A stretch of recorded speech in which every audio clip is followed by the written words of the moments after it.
So if you're going to do a power rankings of the worst fan bases in football, well, one, you have Packers, Badgers. They overlap. Two, well, actually still one, you have Eagles fans. Also, you have Saints fans. Also tied for one, surprisingly, Bills fans. Like whenever, like, it's like they scour the internet all day. Did someone say anything about Stephon Diggs after Stephon Diggs said something about them? They're more sensitive than my nips during pregnancy. But also up there, even though not as bad, but they're up there.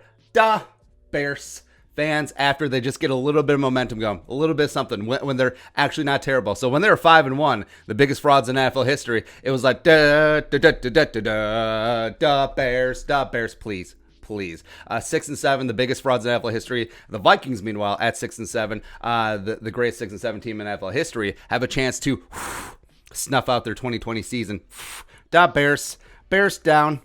Delicious, especially when they're eating blueberries that time of year. So going to put down the Bears and the Vikings, killing all the Mitchell Trubisky ponder narratives. Even though Bears fans, they love them some Mitchie.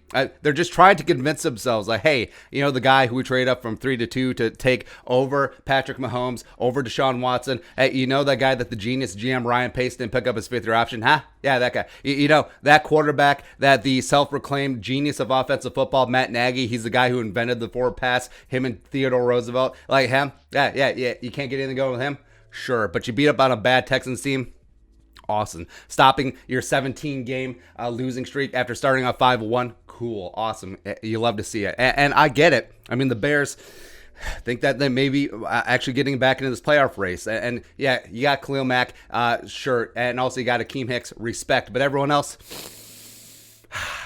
feeling pretty good. Especially, you forget, 5 weeks ago, Week 10, Monday Night Football, y'all let Kirk Cousins win his first Monday Night Football game. Like, that should send people to Gitmo. Like, how do you do that? Just disrupting the national narrative of Kirk Cousins can't win on Monday night. You completely killed it. Also, you know who else killed it? Kirk Cousins on Monday night, especially on third down. Woo! Just carving up that big, bad Bears defense, much to the chagrin of the ESPN announcing crew. Louis Riddick and the overrated Brian Greasy and Steve Levy, they're still talking about, the Bears defense did pretty good. Dalvin Cook didn't get 100 yards. He got 96.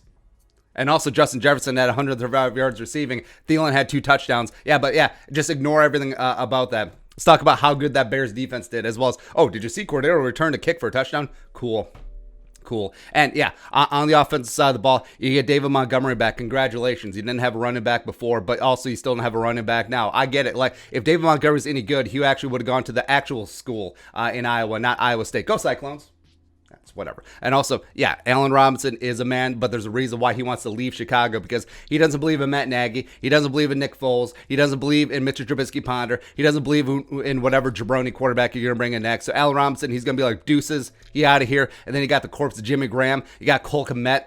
A dollar store Kyle Rudolph just trying to come in here. I can catch a touchdown, please. I am revved up, ready to go. The Vikings rushman will actually get a pass rush against the only offensive line that is worse than them.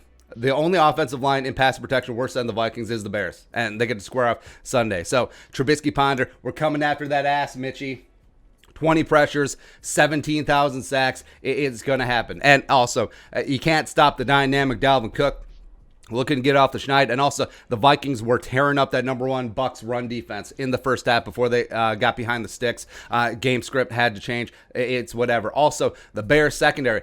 You're going to be missing 3 of your nickel DBs. I mean, it's going to be a big deal. So you saw how you were at full power. Jefferson still carved you up. Adam Thielen, still all he does is catch red zone touchdowns. What do you think's going to happen on Sunday? What's going to happen? So the Vikings and Kirk Cousins and Dalvin Cook and Justin Jefferson and Irv Smith and Gronklin and Adam Thielen are absolutely going to tap that ass. They're absolutely going to destroy Chuck Pagano's defense. The Vikings are probably going to win by 70. I don't know. I don't know. Is Ditka going to be watching? That's at least like a 7-point spot. Firmly back into the playoff race as Arizona drops one against our guy Jalen Hurts and the Eagles. It's weird to root for the Eagles, but it's whatever. Vikings take care of business, and it's down in New Orleans. They're going to crap down all the chimneys in the Bayou on Christmas Day on Friday. Woo!